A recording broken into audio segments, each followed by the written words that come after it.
தமிழ் மக்களுக்கு வணக்கம். இப்போது ஓடிபியில் காண இருப்பது மறுபடியும் பிரகாஷ் ராஜ் நியூஸ் தான். விசிக தலைவர் திருமாவளவனிடம் அம்பேத்கர் சுடர் விருதை வாங்கி கொண்டு பிரகாஷ் ராஜ் பேசின பேச்சை பற்றி நேற்றே ஒரு வீடியோ போட்டிருந்தோம். அதில் ஒரு முக்கியமான பாயிண்ட்டு விட்டு போச்சு. அதை மட்டும் இன்றைக்கி பார்க்கலாம்.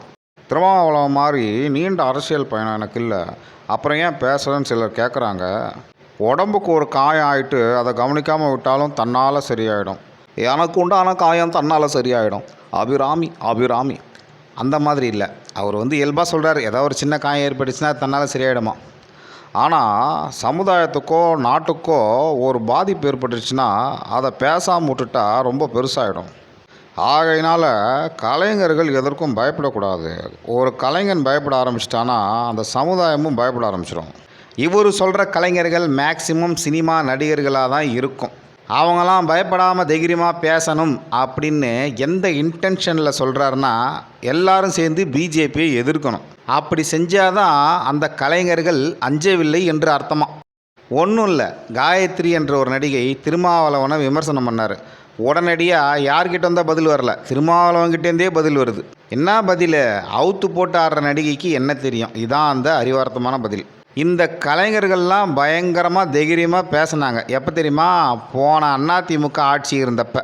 உதாரணமாக ஜோதிகா அவர்கள் கோயிலை பற்றி பேசி விமர்சனத்துக்கு உள்ளானார். சூர்யா அவர்கள் பயங்கரமாக ட்வீட்லாம் போட்டு புரட்சி குழம்பா கொந்தளிச்சார். போன ஆட்சியில் லாக்அப் டெத் நடந்தப்ப பேசிய வார்த்தைகளை விட பேசாத மௌனங்கள் ஆபத்தானவை அப்படின்னு எல்லாரும் பேசணும்னு தூண்டி விட்டார். இவருடைய தம்பி கார்த்தி அவர்களும் சாதாரணமாக சினிமா நடிகர் கிடையாது, பயங்கரமான புரட்சிவாதிகளில் அவரும் ஒருத்தர். விவசாய சட்டத்தை எதிர்த்து பெரிய ட்வீட்லாம் போட்டு மக்கள் போராட்டத்துக்கு அழைப்பும் விடுத்தவர். இன்னொரு கலைஞன், அவர் பேர் கோவனா. போன ஆட்சியில் சட்டையை கட்டிலாம் அவுத்து போட்டு நடு ரோட்டில் மூடு டாஸ்மாகா மூடுன்னு மொக்கையாக அவரே ஒரு டியூனை போட்டு கத்தி புரட்சியை பயங்கரமாக வெளிப்படுத்தினார். இது மட்டுமா, ஹிந்தி தெரியாது போடா, டிஷர்ட் போடுறேன், அதை பண்ணுறேன் இதை பண்ணுறேன்னு கலைஞர்கள் பயங்கரமான அஞ்சாத சிங்கங்களாக வாழ்ந்தாங்க. இவ்வளோ அஞ்சாத தன்மையும் வீரமும் அதிமுக ஆட்சியில் இருக்கிற வரைக்கும் தான் இருந்துச்சு. ஒன்ஸ் திராவிட முன்னேற்ற கழக ஆட்சி வந்த உடனே எல்லா அஞ்சாத சிங்கங்களும் சைலண்ட் மோடுக்கு போயிட்டாங்க. இந்த ஆட்சியில் என்னங்க தப்பு நடந்தது? நீங்கள் எதுக்கு போராடினீங்களோ அதே லாக்அப் டெத்து அதை விட அதிகமாக நடந்திருக்கு. கஞ்சா தட்டுப்பாடு இல்லாமல் எல்லா குக்கிராமம் வரைக்கும் பரவி இருக்கு.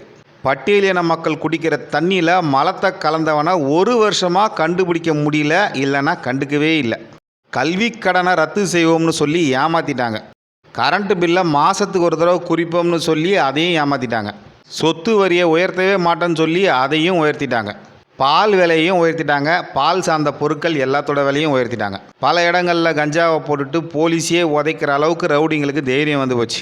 பெட்ரோல் டீசல் விலையை எப்போ குறைப்பீங்கன்னு கேட்டால் தேதி போட்டமான்னு திமுறாக பேசுகிறாங்க. அப்புறம் என்னங்க, பிரகாஷ் ராஜ் அவர்கள் பேசுறது கரெக்டு தானே? கலைஞர்கள் அஞ்சாமல் தப்ப தைரியமாக தட்டி கேட்கணும் இல்லையா? கண்டிப்பாக கலைஞர்கள் அஞ்சாமல் தவற தைரியமாக எதிர்த்து கேட்கத்தான் வேண்டும். ஆனால் பாருங்கள், இப்பயும் இந்த பிரகாஷ் ராஜ் அவர்கள் திமுகவை எதிர்த்து பேசுகிறதுக்கு கலைஞரை அழைக்கலை.